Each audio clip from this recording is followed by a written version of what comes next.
welcome back to another episode of Coco's Kitchen. I know I've been gone for about 4 years now, but we're back and we're going to start to be more consistent with videos. If you haven't yet subscribe now. Today we're going to be making jambalaya stuffed bell peppers.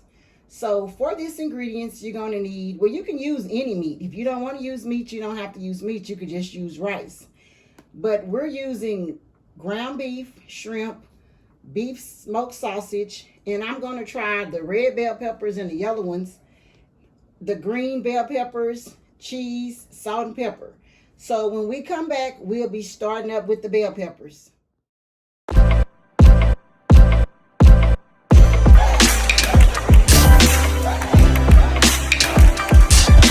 just rinsed off these bell peppers and I'm cutting the tops off of them. But I'm gonna de-seed it and take all the seeds out. And then I'm just gonna continue this process with all of them. But I'm not wasting anything, so I'm finna chop these up to freeze because the way the economy is, I'm not wasting no food. So when I come back, I have them already de-seeded and getting them ready to boil. Okay, I'm setting up the bell peppers to boil. I cut them in half so I can stuff these like this. But I'm going to sprinkle a little salt in here to try to give the bell pepper itself a little flavor. And we're going to let this boil for between 8 to 10 minutes because we don't want it too soft where it'll break up when you're trying to get it out. So I'm going to set a timer for 8 minutes and I'm going to check them, and then I'm going to come back in 10 minutes and check them. I'm going to start on the ground meat. I've added some bell peppers and some purple onions just for a little extra flavor for my meat. And I even put a little bit of tomatoes in here. I'm going to sprinkle a little salt and a little pepper to start it off. But I'm really not going to season this meat too much because when I stick it in that jambalaya mix, it'll give it some extra flavor. So I'm going to let this cook down until it starts to brown. And once I get it ready, then we'll move on to the next step. My timer went off, so we're finna check on the bell peppers to see if they're the texture that I'm looking for. They still a little hard. I'm gonna let them boil for additional 4 minutes, and then I'll come back and check them. I'm getting the orange and the yellow peppers out because I put those in first.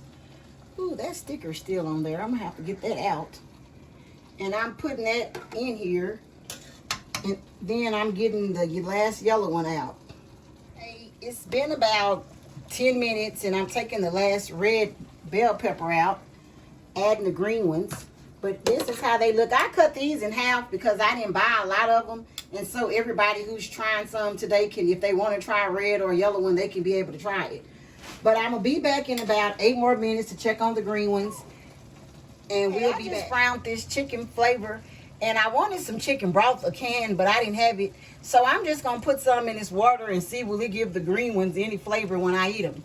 So if it does, I'll come back and tell you once we get them all ready.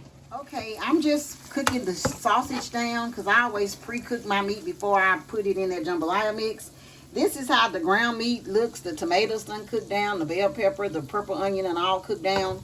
So I'm going to take this out and set it aside and start the jambalaya rice to going, and then I'll be now. We finally got the meat cooked, and I didn't cook the shrimp because it'll cook pretty fast inside of the rice.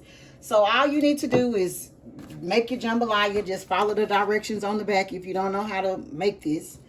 And I'm just gonna add the stuff in. I'm using a big pot because I didn't know, since I'm using this family size, but I'm just gonna add everything inside. Then I'm going to measure out the amount of water that I need. I tried to get enough grease out of here. And just adding it all in.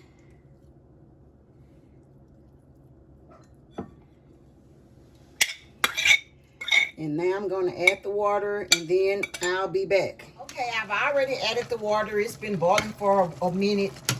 So I'm just going to let it keep boiling down, and then I'm going to come back and be ready to stuff my bell pepper. Jambalaya is finally ready. So all you have to do is start stuffing it. So you just stuff it, and that's all you have to do. And then I'm setting it on here. I put some of these shrimps already on them because I was damn near overcooking them. But all you do is just keep repeating this process Just stuff it and then set them down and just keep stuffing them. So when I come back, I'll be getting ready to top it because I put cheese on mine. And when you making stuff like this, I mean, the way I'm doing it might not be right to some people. Some people gonna complain. But when you cook, it's however you want to do something. So we just gonna keep filling them up, and then I just finished stuffing the bell peppers. Now that jumbo box of Zatarain's probably can make up to about 12 stuff. The family size Zatarain's probably can make up to 12 to 14 bell peppers, because I still have quite a bit of jambalaya left over. And all I'm gonna do is top it with some cheese, and when I put it in the oven, you just bake it until the cheese is bubbling and melted. So I just top it with cheese and put it in the oven. I don't know how many minutes it's gonna take for it to bubble and melt, but once it's melted and bubbling, then you know it's ready. So all you do is just go through them and put the cheese on them.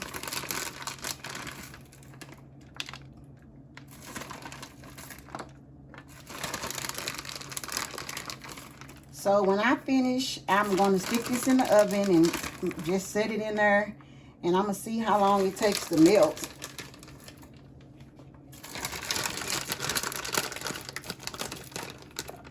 And we'll be back. Guys, this is the ending result.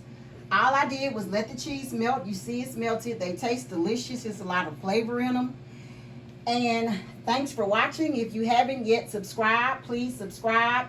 Keep watching and tune in next time, because pretty soon we'll be doing sweepstakes to give away gifts.